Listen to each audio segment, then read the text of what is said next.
J'avais un mononcle, il s'appelait Jacques.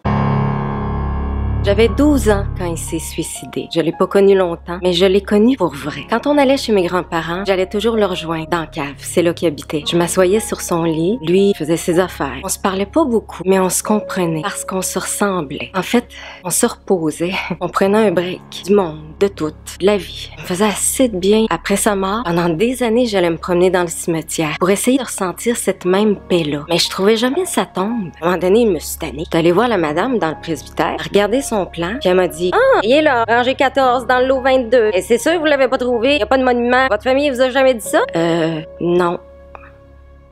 En fait, ma famille a jamais dit grand-chose à propos de son suicide. Cette journée-là, j'ai compris pourquoi. Il s'est enlevé la vie et pour le punir, on continue de le faire disparaître. C'est rough, mais je comprends. Une des premières étapes du deuil, c'est la colère, puis quand on est pogné là-dedans, des fois, ça nous empêche de faire un monument. L'affaire, c'est que moi, je suis pas en colère, même que je le comprends, parce que j'ai déjà été triste et malheureuse au point de considérer le suicide. Ouais, pas l'air de ça, hein? Ben là, Val, t'as tout pour être heureuse. Manifestement pas. Et peu importe les raisons. Une douleur, c'est une douleur, puis c'est toujours légitime. Fait que oui, je me suis déjà retrouvée dans ce trou de marde à faire du surplace pour essayer de survivre et à me dire « That's it, je suis fatiguée. » Puis c'est juste quand t'es dans ce trou-là que t'as essayé de remonter avec les outils que t'avais et que tu donnes tout ce qui te reste pour pas couler, que tu comprends que le suicide, c'est ni lâche, ni courageux. C'est un geste de désespoir immense et tu peux pas en faire une équation simple. Il y a bien trop de données. Et c'est tellement profond, ce trou de marde-là. T'entends pas les gens qui t'aiment en haut. De toute façon, y a-tu quelque chose de plus inutile quand t'es en train de te noyer que quelqu'un qui te crie « Lâche pas! T'as tout ce qu'il faut pour t'en sortir! C'est si beau la vie! » Hey là,